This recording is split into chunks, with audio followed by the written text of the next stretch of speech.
श्री स्वामीनारायण भगवान की जय। अक्षर पुरुषोत्तम महाराज की जय। गुणातीतानंद स्वामी महाराज की जय। भगत जी महाराज की जय। शास्त्री जी महाराज की जय। योगी जी महाराज की जय। प्रमुख स्वामी महाराज की जय। प्रकट गुरु हरि महंत स्वामी महाराज की जय। सूरत अक्षरधाम महोत्सव की जय जय जय। మన సనాతన ధర్మ శాస్త్రాలలో వేదాలు, ఉపనిషత్తులు, బ్రహ్మసూత్రాలు, భాగవతము ఇత్యాది గ్రంథాలలో భగవంతుడు అక్షర బ్రహ్మ ప్రస్తావన అనేక మార్లు చేయడం జరిగింది. అందులో ముఖ్య అంశము ఈ సృష్టిలో ఉత్పన్నమవుతున్న బ్రహ్మాండాలు, అందులోని జీవరాశుల పుట్టుక, అంతము, కాలచక్రం అంతా కూడా అక్షర బ్రహ్మ ద్వారా జరుగుతుందని, ఆ వృత్తాంతాన్ని కళ్ళకు కట్టినట్టు ఇప్పుడు ప్రస్తుత కాలమానంలో మనముంటున్న ఈ బ్రహ్మాండంలోకి వచ్చిన ఆ పరబ్రహ్మ అక్షర బ్రహ్మని మనకి ఒక అద్భుతమైన వరప్రసాదంగా ఇచ్చి, ఆ తర్వాత ప్రస్తుత ప్రకట గురు హరి మహాన్ స్వామి వారు మనకి అక్షర పురుషోత్తమ దివ్య స్వరూపాన్ని మనకి రోజు దర్శనమిస్తున్నారు. ఈ అక్షర బ్రహ్మ మన జీవితంలో ఎలా వస్తున్నారు? చిన్నతనంలో ఆనందము, యుక్త వయసులో ఆనందము, వృద్ధాప్యంలో ఆనందము, ఎల్లవేళలా ఆనందంగా ఉండే ఈ అక్షర బ్రహ్మ అహం శూన్య స్థితిలో ఉంటున్నారు కాబట్టి అది సాధ్యమవుతుంది. ఈ జీవుడు ఆ అక్షర బ్రహ్మని గురువుగా మనం ఎప్పుడైతే ఎంచుకొని ఆ గురువు ఆజ్ఞ ఉపాసనతో మన జీవితం గడిపితే మనకి ఈ జన్మలోనే అత్యాంతిక ముక్తి లభిస్తుంది. ఇవాళ కథామృతంలో ఈ అక్షర బ్రహ్మ మన జీవితంలో ఎన్ని విధాలుగా తన భగవంతుడి పరబ్రహ్మ స్వరూపమైన ఆనందాన్ని మనకి ఎలా ప్రాప్తి కలిగిస్తున్నాడు అన్నది మనము విచారం చేద్దాం. ఈ విశ్వంలో భగవంతుడు తన స్వరూపాన్ని ప్రతి జీవికి కూడా ఎల్లవేళలా తన అద్భుతమైన దర్శన భాగ్యము కలిగిస్తూ ఉన్నారు. ఆ స్వరూపాన్ని గనుక ఈ జీవుడు గ్రహిస్తే, ఆ మూలాన్ని గనుక గ్రహిస్తే ఇంకా భగవంతునితో జీవించే స్థితి మనం ఇప్పుడే పొందుతాము, ఆ సమయాన్ని పొందుతాము. ఇంకా ఆ తర్వాత ఉన్నదంతా కూడా ముక్తి స్థితిగా మనము ఉండిపోతాం. అదే ఆ భగవంతుడి స్వరూపమే ఆనందము. ఆయన ఆనంద నిలయంలో ఆనందంగా ఉంటారు. మన వెంకటేశ్వర స్వామి ఆలయాన్ని కూడా తిరుపతిలో ఆనంద నిలయంగా వర్ణిస్తారు. ఆ ఆనందమైన స్వరూపము మనకి ప్రతి నిమిషము మనం చేసే ప్రతి పనిలో కూడా కలుగుతూనే ఉంటుంది. మనిషికే కాకుండా ఈ వసుదేవ కుటుంబమైన ప్రతి జీవి కూడా ప్రతి నిమిషము ఆనందంగా ఉండనికే తను భోజన వ్యవస్థలో కానీ, నిద్ర వ్యవస్థలో కానీ, కనడంలో కానీ, ఈ 3 ప్రక్రియలలో కూడా ఆనందాన్నే పొందుతూ ఉంటుంది, ఆస్వాదిస్తూ ఉంటుంది.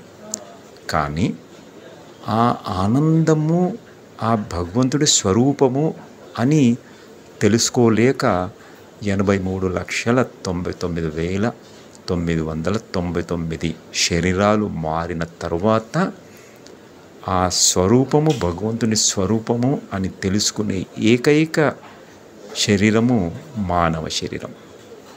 అంతేకాకుండా ఆ భగవంతుని స్వరూపము ఆనందము అని ఆ సకల జీవకోటి అనుభవిస్తూ అది గుర్తులేని స్థితిలోనే తన జీవితాన్ని అంతం చేసుకుంటూ ఉంటుంది.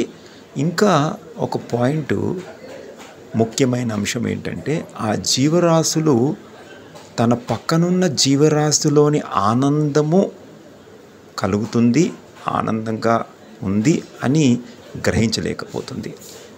ఆ స్థితి కేవలము, ఆ స్థాయి కేవలము మానవుడికి దక్కింది. మానవుడు ఆనందాన్ని అనుభవిస్తున్నాడు. ఆనందము భగవంతుడి స్వరూపమని తెలుసుకుంటున్నాడు యుగ యుగాలుగా. ఇంతే కాకుండా పక్క వాళ్ళల్లో ఆనంద స్థితిలో ఉన్నారు, పక్క వాళ్ళు ఆనంద స్థితిలో ఉన్నారు అన్న స్పృహ కూడా ఒక మానవ జన్మలో కలుగుతుంది. అదే మన ఉమ్మడి కుటుంబం అన్న వ్యవస్థలో మనం భగవంతుడు ఆనంద రూపంగా జీవితాన్ని గడిపే ఒక నాగరికతని మనకి ప్రసాదంగా ఇచ్చాడు.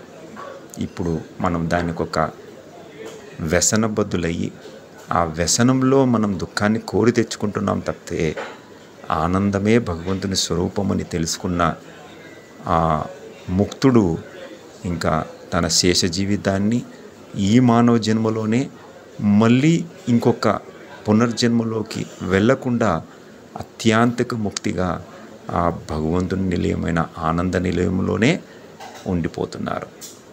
ఈ ఆనందము మనము ఒక స్థలము కొన్నా కలుగుతుంది, ఒక వస్తువు కొన్నా కలుగుతుంది, ఒక ఇంట్లో ఉత్సవం చేసుకున్నా కలుగుతుంది, ఉద్యోగంలో చిన్న ఇంక్రిమెంటు బోనస్ వచ్చినా కలుగుతుంది, చిన్న ప్రమోషన్ వచ్చినా కలుగుతుంది, పిల్లలలో చిన్న ఏదన్నా మంచి మిఠాయి మంచి తినే పదార్థం దొరికినప్పుడు వాళ్ళు ఆనందంగా ఉంటారు, మంచి బట్టలు కొన్నప్పుడు ఆనందంగా ఉంటారు, మంచి మార్కులు వచ్చినప్పుడు ఆనందంగా ఉంటారు. ఇలా ప్రతి స్టేజ్లో కూడా ఆనందంగా ఉంటారు. మనం ఒక చిన్న శిశుకందుని కనుక చూస్తే తనకి ప్రపంచమే తెలియని స్థితిలో ఉన్నప్పుడు ఆ ఉయ్యాలలో పడుకుంటూ ఎంత ఆనందంగా గడుపుతూ ఉంటారు. ఆ స్థితి కనుక మనం శరీరం పెరిగిన తర్వాత కూడా మన జీవితాంతం కనుక ఆ స్థితిని మనం నిలుపుకోగలిగితే ఇంకా భగవంతునితోని మనం ముక్తుల్లాగా జీవించినట్టే.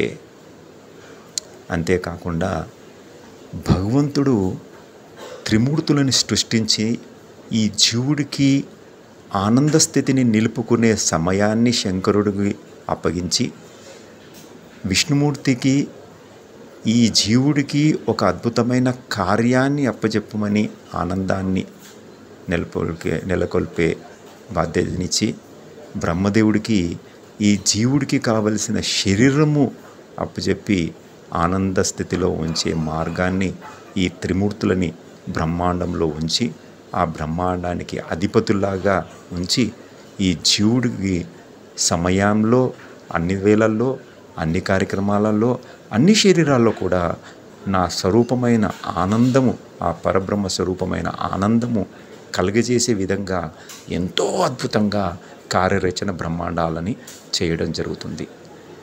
ఆ అద్భుతమైన స్థితిని మనం వ్యసనంలో పడి మన లిమిట్స్ దాటి రావణాసురుడు సీతమ్మ తల్లి దగ్గరికి వచ్చినప్పుడు అక్కడ ఒక గీత లక్ష్మణ గీత దాటిన వేళ ఒక బ్రాహ్మణుడు రాక్షసుడి నిజస్వరూపం ఎలా అయితే తెలిసిపోతుందో మనము ఆ గీత దాటేంత వరకు మన అసురులు కూడా మనల్ని ఎవరు ఏమీ చేయలేరు.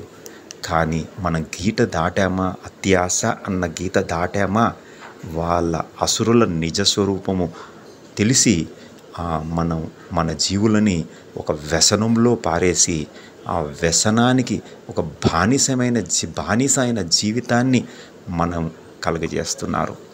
మాంసం భుజించడం కానివ్వండి, ఒక మాంసం భుజించడంలో ప్రక్రియలో చూస్తే ఒక జీవిని మనము చంపేస్తున్నాం.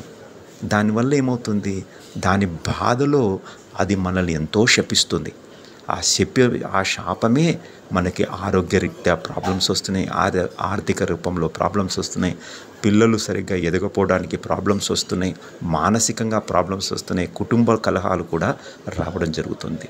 ఎప్పుడైతే మనము ఇతర జీవులలో ఇతర మనుషులలో కేవలం ఆనందాన్ని నెలకొల్పే పనులు కనుక చేసుకుంటూ పోతే మన జీవితంలో ఇంకా ప్రాబ్లమ్సే ఉండవు. అది ఏ ప్రాబ్లం అయినా కానివ్వండి, అది వచ్చినా కూడా మనకి తెలియకుండానే అవి సమమైపోయే ఆ భగవంతుడి ఆశీర్వాదం కలుగుతుంది. ఇలా మనము తాగుడికి బానిస కాకుండా, మాంసానికి బానిస కాకుండా, అంతేకాకుండా జూదమాడనికి బానిస కాకుండా, ఇలా దేనికి బానిస కాకుండా ఆనందమైన జీవితము మనము అనుభవించి మన చుట్టుపక్కల వాళ్ళకి పంచి వాళ్ళల్లో ఆనందాన్ని చూసి మనం ఆనందపడడం ఒక అద్భుతమైన స్థితి. ఆ స్థితిని గనుక మనం నిలుపుకోగలిగితే మనం నిత్యము ఆనందమైన జీవితం గడుపుతాం, ఆనంద నిలయంలో ఉంటాం. ఇంకా ఆ భగవంతుడు 24 గంటలు మన కళ్ళ ముందే అలా కనపడుతున్న దృశ్యంతో మనం అత్యాంతిక ముక్తిని పొందుతాము. భగవంతుడు అప్పుడు చెప్పే 2 పదాలు ఆజ్ఞ, ఉపాసన. ఇంకా మనం చేస్తూ మన కార్యక్రమాలన్నీ కూడా ఆజ్ఞ ఉపాసనగా చేస్తూ ఉంటాం. ఉపాసన అనేది అంటే దగ్గర, ఆసన అనేది దగ్గరగా కూర్చోవడం. అలా ఆ భగవంతుడు రూపమైన ఆత్మ కనుక ఆత్మలో మనం ఉండగలిగితే ఆ పరమాత్మ దగ్గర మనం దగ్గరగా కూర్చోవచ్చు. ఆ తర్వాత ఆయన చెప్పిన పనులన్నీ కూడా ఇట్లే మనం చేసేసే మార్గం మనకు దొరుకుతుంది. ఈ ఆనందమైన విషయాన్ని ఇవాళ మనము భగవంతుడి స్వరూపమని తెలుసుకున్నందుకు మహాభాగ్యము. ఆ బ్రహ్మ విద్యని మనకి కల్పించినందుకు ప్రకట గురువారి పూజ్య మహాన్ స్వామి గారికి పాదాల దగ్గర నమస్కారాలు తెలుపుతూ అందరికీ శుభోదయం. జై స్వామినారాయణ, జై స్వామినారాయణ, జై స్వామినారాయణ, జై స్వామినారాయణ, జై స్వామినారాయణ.